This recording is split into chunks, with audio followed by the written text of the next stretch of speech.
Welcome to Annotation Codex. I'm Amy Cheek, sharing with you my margin notes on philosophy, occultism, religion, literature, poetry, and politics. Today's article is called Fading Memory in Fractured Remains, an explication of Richard by Ann Duffy. Let's begin.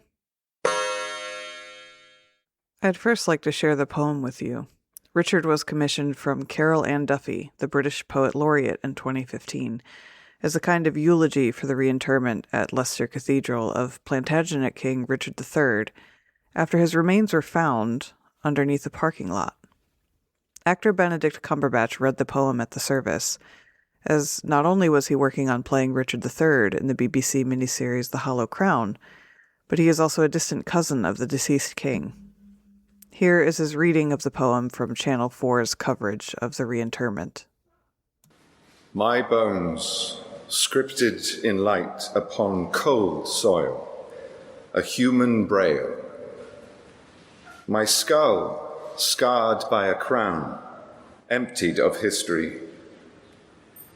Describe my soul as incense, votive, vanishing.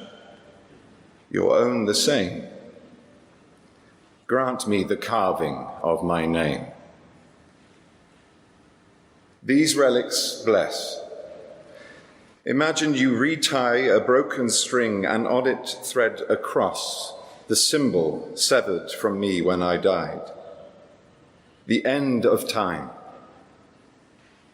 The unknown, unfelt loss, unless the resurrection of the dead. Or I once dreamed of this, your future breath, in prayer for me, lost long, forever found, or sensed you from the backstage of my death, as kings glimpse shadows on a battleground. Let's now look in detail at the poetic techniques in the poem to draw out more meaning for ourselves. In their dramatic elegy, Richard, Ann Duffy uses erratic syntax, broken and forlorn imagery, and spiritual symbolism to conjure the ghost of a Richard III who struggles to lay to rest the tension between his longing for spiritual fulfillment and his ever-fading memory of worldly supremacy. Duffy recreates the voice of Richard III's lingering soul through syntactical irregularities, disruptions, and dead ends. Richard is written in 14 lines of iambic pentameter, but it doesn't perfectly follow the standard structure of a sonnet, and thus feels somewhat misshapen. The irregularity of the unrhymed lines 5 and 10, as well as line 5's offbeat internal rhyme, same name, cause the poem to limp and halt, presumably in much the same manner as Richard himself.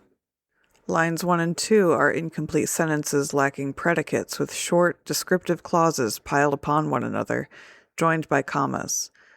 Through this syntactical choice, the words themselves mimic the heaping arrangement of Richard's own fragmented remains. A notable syntactical shift occurs midway through the first stanza. At first, the speaker focuses on the state of his own remains, but then he abruptly ends the stanza with an authoritative imperative sentence. Grant me the carving of my name. This firm and even kingly command breaks the audience out of the tentative camaraderie they were beginning to feel with Richard, when in the line just before, he suggests their souls are the same.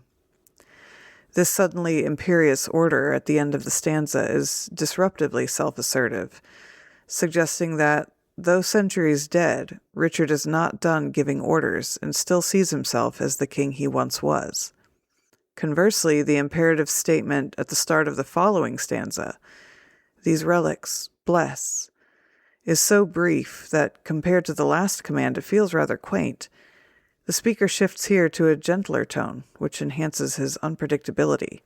At the end of the second stanza, the speaker is at his most erratic, derailing himself mid-thought with intrusive hyphens, the end of time, an unknown unfelt loss, and losing his grasp on his thought altogether with an ellipsis after the resurrection of the dead. The disjointed punctuation creates a sense of incoherence and interruption, fading in and out, illustrating the fragility of the speaker's tether to a world he only distantly remembers. He even begins the next stanza with what is normally a mid-sentence conjunction, or, including the audience in the sense of loss that permeates the poem. As the stanza begins on a lowercase conjunction, the audience is missing the rest of the thought.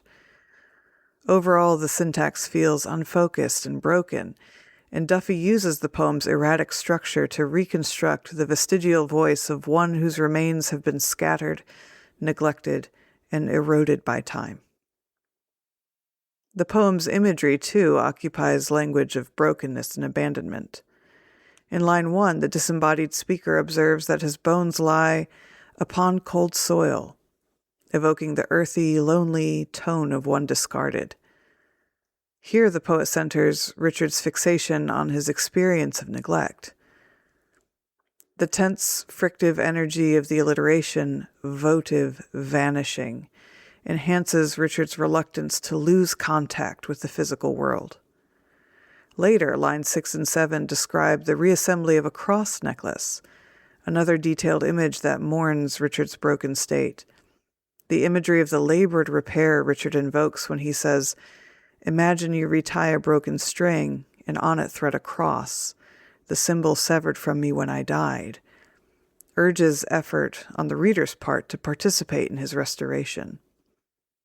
The hope for restoration culminates in line 12 when he includes the victorious antithesis, "lost long, forever found."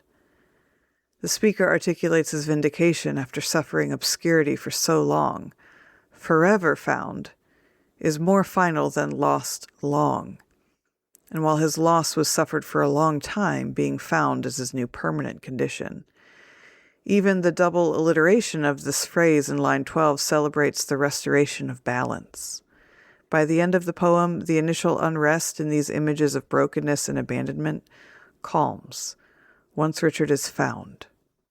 His spirit is no longer fixated on his neglected past.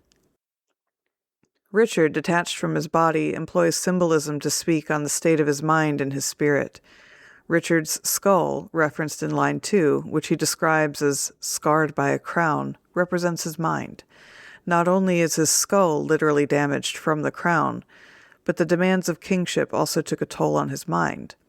When his skull is thus described as emptied of history, the absence of the physical brain symbolizes his lost memory. These symbols link kingship to a sense of futility, as his only associations to the crown are empty and traumatic. The speaker then pivots from his mind to his spirit, with a simile that characterizes his soul as both incense and votive, ephemeral offerings that in a church context would be given in devotion to God or a saint. The comparison of his own soul to a consumable sacrifice attenuates his legacy. The expendability of his soul in service to some higher power diminishes his individual stature in the spiritual hierarchy. Duffy continues this religious symbolism into the next stanza with "These relics bless," momentarily transforming the reader into a congregant who might charitably visit and pay homage to Richard's remains as one would a holy relic. A hissing consonance then occurs in "across, the symbol severed from me." The sibilance of this phrase evokes a slicing sound, accentuating the violence of his separation from his spiritual privilege. The cross symbolizes the divine right of kings, which was wrenched away from him in the moment of his death. Due to his diminished spiritual status, at the end of the second stanza, he describes the end of time as an unknown, unfelt loss, unless the resurrection of the dead, suggesting offhandedly that he may perhaps one day greet the end of time as one of God's redeemed souls. However, he abandons the end of days illusion almost immediately, perhaps because he feels ineligible for redemption, an idea that reinforces Richard's spiritual desolation. Only in the third stanza does he seem to find spiritual fulfillment, as both his mind and spirit recognize the audience's role in his reinterment. Richard says he once dreamed of your future breath and prayer for him, and recalls the memory of when he sensed you from the backstage of his death. The second-person pronouns reorient his focus from being favored by God to being acknowledged by people on earth. His spiritual fulfillment is found neither in his usefulness to God, nor in his divine appointment as the king, but rather in being seen and remembered by his fellow man. Duffy transcends the merely historical function of the king's reinterment elegy, and subtly acknowledges the most influential contributor to the collective memory of Richard III. Through her choice of form and elusive references to the works of William Shakespeare, Duffy nestles her poem comfortably within the bard's extended canon. First, the 14-line poem with some alternating rhymes is an irregular version of the sonnet, a form whose popularity in the English language can be attributed to Shakespeare's Elizabethan innovations. Additionally, Duffy's reference to the inimical burden of kingship and the suggestion that Richard's skull is scarred by a crown is an echo of the sentiment King Henry expresses in Shakespeare's Henry IV, Part 2. Uneasy lies the head that wears the crown. Richard's wound from the crown's weight in Duffy's poem reprises Shakespeare's persistent explorations of the miseries inherent to the office of the monarch. Finally, Richard's glimpse of the audience from the backstage of his death is a reiteration of Shakespeare's recurring metaphor that characterizes life in theatrical terms. In As You Like It, the cynical Jaques asserts, "All the world's a stage, and all the men and women merely players." And in Macbeth, the Scottish lord ruminates that life is a poor player that struts and frets his hour upon the stage, and then is heard no more. It is appropriate for Duffy's Richard to adopt this meta-theatrical perspective and look straight at us, as Shakespeare's Richard frequently ignores the fourth wall as a self-proclaimed vice. In a way, Duffy's poem is as much a tribute to Shakespeare as it is an elegy for Richard. In commemorating one of her nation's kings, she also pays homage to a lord of language, finding a place in the court of his poetic tradition.